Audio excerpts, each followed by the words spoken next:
Jason. So there are a lot of items that that realtors need to know generally about mortgage. And I'm going to make a very good victim because I don't know anything about it. So I'm just going to ask you questions. Good. Yeah, so it's an interesting situation. I have people come to me all the time and say, I want to buy a house. I don't have any money to buy a house. What do I do?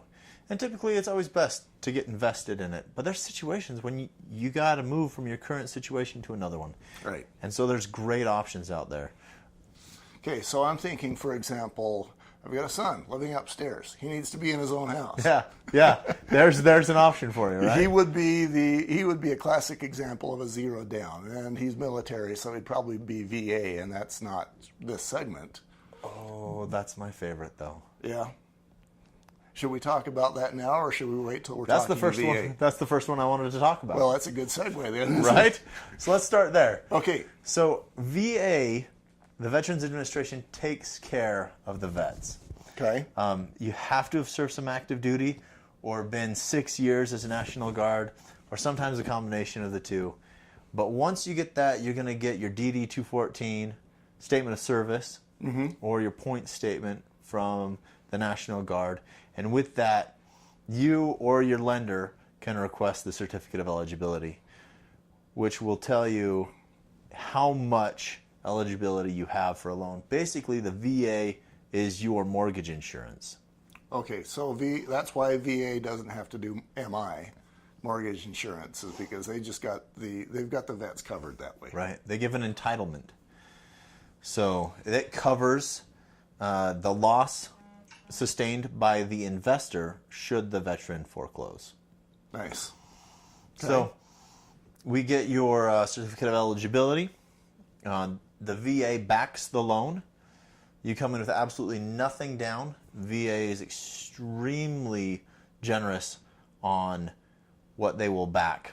And so, for instance, your earnest money that is required on every transaction can be unsourced entirely. What does unsourced mean? It means I don't need to know where it came from. You, the mortgage guy, don't need to know where his income comes from. No, I need to know where his income comes from, but not the earnest money. Okay.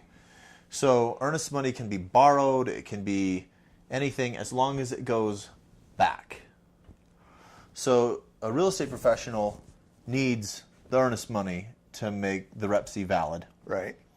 Typically, in a lending situation, I got to know where that earnest money came from. I got to know that it belonged to the borrower.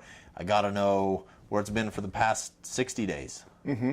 Veteran, not so. Now, everything is different with different investors and lenders, but according to VA, as long as that money goes back to wherever it came from, don't care where it came from. So the seller's satisfied that they have earnest money in their pocket should the deal go wrong. The investor satisfied as long as the earnest money isn't used towards the loan. So it's truly zero down. So, and I'm going to say, generally speaking, if you've got somebody coming into you and he wants a loan and he is a veteran, that's going to be first choice almost every time. Almost every single time. Okay. Is there any condition where it might not be the case? If that veteran has their entitlement tied up another way, then it can be problematic. So can the veteran only use this once in his lifetime? No, they can use it again and again and again. Now, the first time they use it, the funding fee is 2.15% for an Army person. The funding fee is different for different areas of service, so the National Guard can have a different funding fee, and subsequent use is typically higher. Okay. So first time, typically 2.15, subsequent use 3.3, and things like that. Now, the funding fee will be decreased if they decide to put money down. Okay. But there's a funding fee there. So VA is, if they've got that option, having been a veteran, that's a very good option for somebody who wants to do 100% down. Or I imagine the rules are very similar if they've got 3 or 5% down, or maybe they've just got a few thousand they want to throw at the loan.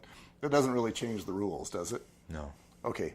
What about non-VA 100% financing? Is that possible? Yeah, it is. My favorite option for non-veterans is actually a USDA or rural loan. Now, that is excludes urban areas, cities. Oh yeah, there are certain areas that are considered to be urban and rural, and I guess only in the rural areas do you get that particular kind of financing. And USDA's website has a map, an eligibility map, where you can go see if it's eligible or not. Do you happen to know that website off the top of your head? If you go just USDA.gov, Okay. it'll get you there. It's a little bit tricky. Your lender should be able to reference it and tell you if the property's eligible or not. Right. Or they can call you and say, hey, Jason, where is that? Right. I can tell you.